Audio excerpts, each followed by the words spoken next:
I think it's very bullish. I think people are super excited about the consumer story in India.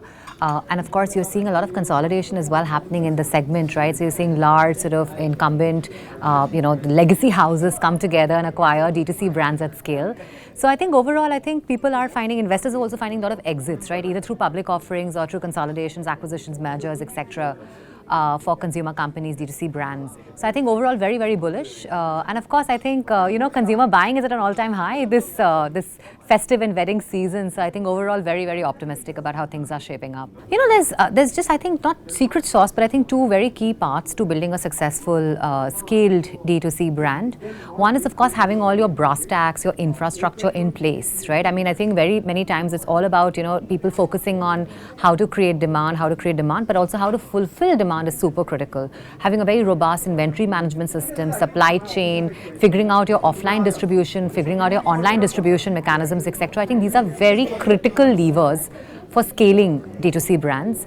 I think the second piece, which is extremely allied to this, of course, is also how do you acquire customers at scale, right? Because for a D2C brand to really build itself out, you need to constantly acquire new customers who can discover the brand. And I think for us as a group, the whole story of content, communities, influencers, social, I think has been a very, very potent lever to make that happen, right? And to change the narrative about, these are the brands you could consider and, here's how you can use them and how we can become part of your life. So I think that's the first piece, I would say, of this entire puzzle on building a very robust, D2C brand that really scales in a very effective way. I would say they absolutely have to. I think there are, of course, stages, right? So companies at different stages may prioritize growth over profitability, and they may reach an equilibrium where they figure that, growth and profitability can coexist because you reach a certain scale of customers, or you reach a certain scale of brand love and organic customer, coming to your platform, or repeat purchasers happening, right? But I think it all depends on a face-to-face basis. I won't say that growth and profitability can always coexist, but I think at a certain point in time, they can certainly come together if you've grown the right way, if you've grown with all the basic intrinsics in place, as I'd mentioned, like creating the nuts and bolts of your supply chain, inventory management, demand forecasting, figuring out scalable ways of reaching and acquiring new customers, and of, identifying trends, and of course, creating a very much loved product that serves the customer's need effectively. I think all of these pieces, if you have in place and you use that as levers to grow, over time, I think growth and profitability will certainly coexist. I'm so excited. I think, and I've said this before, I feel like today as entrepreneurs building out of India, we're so ambitious, we're so hungry. I think the global markets are so exciting for us to learn from and discover.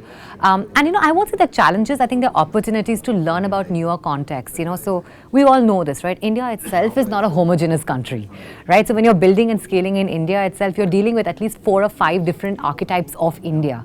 It's very similar. Once you've replicated your model on going to scale and going to markets in India, you can use some of that learning, that skill of replication, and apply to international markets. So the context is different. There are different players, different influencers, different ways of making purchase decisions, different retail ecosystems, right?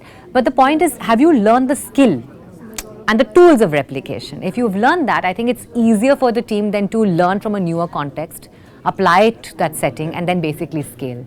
And of course, I think the second piece to it is, having people with local knowledge is absolutely critical, right? So we have someone who's leading international for us, who understands GCC, the US, understands all international markets really well. And I think we're really counting on that team's expertise to really help us identify points of scale.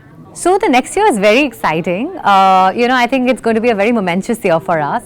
Last year, as you know, and this year, the early part of this year was all about acquisitions and, getting some amazing brands, media assets, creator companies onto our platform and, to partner with us very strategically.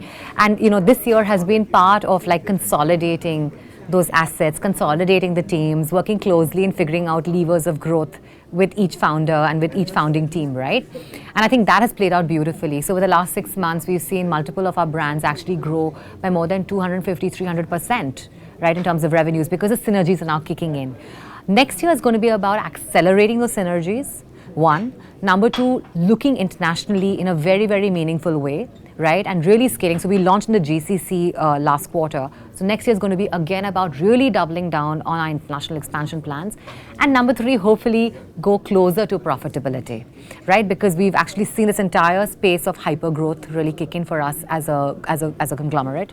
And now how do you sort of scale profitably? I think is going to be the next big sort of opportunity for us in the coming year.